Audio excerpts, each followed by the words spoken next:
দীর্ঘ অনেক বছর যাবৎ কিন্তু এই ৯৯ পয়সায় যে খাবার ওজনে বিক্রি হয় এটা কিন্তু বাংলাদেশে অনেক ফেমাস হয়ে গেছে। কিন্তু আমার কিন্তু কখনো এটা ট্রাই করা হয়নি, বিকজ আমি মনে করি যে এটা অনেক লস আর কি আমাদের ওজন হিসেবে খাবার মাপার জন্য। এই টাকার মধ্যে আমরা পেট ভরে আর ভালো কিছু খেতে পাই। তো আমি আজকে চাইলাম যে যাক ট্রাই করে দেখা যাক আসলে আমি কি সঠিক নাকি আমি ভুল, সেটাই আজকে দেখার জন্য আমি বসুন্ধরার মধ্যে চলে গেলাম হলো এই খাবারটা ট্রাই করার জন্য। অ্যান্ড এখানে কিন্তু অনেক ভ্যারাইটিস আইটেম ছিল, দেখতে কিন্তু অনেক ইয়াম্মি লাগছিল আমার কাছে। অ্যান্ড তাই ভাবলাম যে দেখি ট্রাই করে আসলে কি খাবারটা ওয়ার্থ ইট কিনা। তো আমি হলো ফার্স্টে হলো বাটি নিয়ে হলো এটার মধ্যে সসেস নিয়ে নিলাম। আমি চেষ্টা করছিলাম এমন কোনো আইটেম নিতে যেটার মানে প্রাইসটা হলো বাজার মূল্যে একটু বেশি হয় বা ওজন একটু কম হয়, এমন কিছু নিলে কিন্তু আমার কাছে মনে হয় যে খাবারটা হলো দামে উসুল হবে। তো আমি চেষ্টা করছিলাম এভাবেই খাওয়ার জন্য, যেহেতু আমার একটা ধারণা আছে যে খাবারটা আসলে হয়তো বা লস আমাদের জন্য। তো আমি এখানে লেটুস নিলাম, সসেস নিলাম, এরপর হলো পাস্তা নিলাম। তো এগুলো আমি একদম অল্প পরিমাণে নিলাম, পাস্তাটা একদম অল্প নিয়েছি। দেখুন চাউমিনটাও আমি নিচ্ছি, এখানে চাউমিনটাও কিন্তু আমি একদম অল্প পরিমাণে নিচ্ছি। আমি চেষ্টা করবো এখানে চিকেন সসেস এগুলো নিতে, এগুলো নিলে যাতে টাকাটা উসুল হয়, আমি আজকে এটাই চেষ্টা করছি এখানে।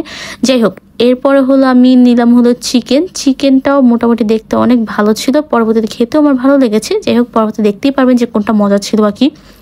অ্যান্ড এখানে হলো দেখুন চিকেন নিচ্ছিলাম, চিকেন একটু গ্রেভি বা অয়েল যেটা বলে ওটা নিচ্ছিলাম। আর রাইসের পরিমাণ আমি একদমই কম নিয়েছি, কারণ আমি মনে করছি রাইস নিয়ে এখানে ওজন করাটা একদম লস হবে, রাইস নিয়ে ওজন করাটা। এই জন্য আমি একদম অল্প পরিমাণ ছোট ছোট চামচের 2 থেকে 1 চামচ এরকম হয়তো নিয়েছিলাম আমি। অ্যান্ড এখানে কিন্তু সিরিয়াল ছিল, ফুড কোর্টের মধ্যে কিন্তু আপনারা 2 থেকে 3টে এরকম স্টল পেয়ে যাবেন। অ্যান্ড এই দেখুন আমি কিন্তু এই আইটেমগুলো নিয়ে নিলাম। এখন আমি হলো ওজন দেবো। অ্যান্ড আমি দেখুন থালার মধ্যে কত অল্প পরিমাণ এখানে খাবার, তাই না? কিন্তু ওজন দেখুন কতটুকু হয়েছে। এখানে ওজন কিন্তু 350 টাকার মতো হয়ে গেছে, মানে প্রত্যেকটা যদি 99 পয়সা করে হয় পার গ্রামে, সেখানে কিন্তু 350 হয়ে গেছে। আমি পাস্তাটা মুখে দিয়ে দেখলাম ফ্রিজের মতো ঠান্ডা, মানে পাস্তার টেস্টটা ভালো লাগছিল বাট ঠান্ডা, মানে এখানে আইটেমগুলো সবগুলাই বেশিরভাগই ঠান্ডা ছিল। হাতে গোনা হয়তো 1টা 2টা একটু গরম ছিল। এই আমি চাউমিনটা মুখে দিলাম, এই চাউমিনটাও ঠান্ডা, কিন্তু চাউমিনটা না ঠান্ডা অবস্থা মজা লাগছিল খেতে। অ্যান্ড হলো এরপর আমি সসেস খেলাম, সসেসের টেস্টটাও মজা ছিল কিন্তু ছিল ঠান্ডা, মানে প্রত্যেকটা আইটেম ঠান্ডা ছিল। এটা যে ওদের রিকভার করার দরকারে পাশে যে অন্যান্য আন্টিরা ছিল বা হলো আপুরা ছিল, তারাও বলছিল এখানে ফুড এরকম ঠান্ডা কেন। এখন ওরা বলতেছে যে ওনাদের গরম করার কোনো ওয়ে নেই, ওনারা এইভাবে ঠান্ডায় সার্ভ করে। অ্যান্ড রাইস খেলাম, রাইস আমার কাছে মোটামুটি ভালো লাগছে, তো আহামরি কিছু লাগে নেই। অ্যান্ড আমার কাছে চানাটাও ভালো লেগেছে। এরপর হলো আমি একটা দেখুন স্পেশাল একটা চিকেন বল বানাচ্ছিলাম, এটার মধ্যে রাইস দিলাম অ্যান্ড হলো সসেস দিলাম, তারপর হলো চিকেন দিলাম, একটু ক্যাপসিকাম দিলাম, চানা দিলাম, দিয়ে সুন্দর করে একটা রাইস বল বানাচ্ছি। মানে খাবারটা খাওয়ার পর কিন্তু আমার একদম অর্থিত লাগে না, কারণ আমি মাত্র 350 টাকা খরচ করি, অনেকে কিন্তু 500 বা 550 টাকারও খাবার নিয়ে পড়ে। আর এটা যদি ফুল কেউ ভরে খাবার না 1000 টাকা পড়ে পারে। 1000 টাকা কি, আমরা 750 টাকা দিয়ে অনেক ভালো কিন্তু বুফেতে খেতে পারি আনলিমিটেড। তো এখানে আমি খাওয়াটা কোনো প্রয়োজন মনে করছি না। এরপর চলে গেলাম আমার সবচেয়ে ফেভারিট এক খাবার, সুইট কর্ন।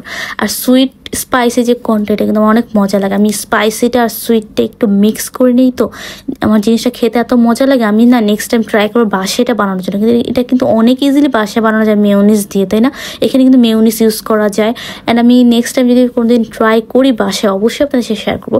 তো আমি না এখানে না ভিডিও করতেছি আর শিখছিলাম যে ওনারা কীভাবে তৈরি করে, কী কী মশলা দিচ্ছে, স্পাইসেস দিচ্ছে। এখানে ওরা মরিচের গুঁড়া দেয়, চিনি দেয়, চিনিটা মাস্ট বি এটা গুঁড়া করা লাগবে ব্লেন্ডে। হ্যাঁ, কোনো আস্ত চিনি দিলে কিন্তু হবে না, ঠিক আছে? সুগারটাকে একদম ব্লেন্ড করে গুঁড়ো করতে হবে। মেয়োনিজ দেয়, এখানে লেবু দেয়, এগুলো সব একসাথে মিক্স করে একটা মশলা দিয়ে কিন্তু এই সুইট কর্নটা ওরা তৈরি করে। আর এটা টেস্টটা কিন্তু অনেক মজা ছিল। অ্যান্ড দেখুন এখানে হলো মেয়োনিজ কী পরিমাণ দিয়েছে, আর আপনাকে প্রথম টেস্ট করতে দেবে সব কিছু ঠিক আছে না, এখানে লবণের টেস্ট এটা সেটা সব কিছু দেখে আপনাদের বলবে যে ঠিক আছে কিনা। যদি আপনারা বলেন যে না ঠিক নেই, তাহলে ওরা আবার আপনাদের স্বাদ অনুযায়ী তৈরি করে দেয়। এই দেখুন এখানে কিন্তু আমি আরেকটা খাচ্ছি, আর এটা খেয়েছিলাম হলো আমি মানে সে যে একটু আগে যে খেলাম না ওজন মেপে খাবার, এটা খাওয়ার আগে ফার্স্ট টাইম এই সুইট কর্নটা খেয়েছিলাম। খাওয়ার পর না আমার কাছে অনেক ভালো লাগছে। ভালো লাগার পর আমি আবার যখন খাবারটা খেলাম, খাওয়ার পর আবার আমি সুইট কর্নে ভাবলাম একটা ভিডিও নিই।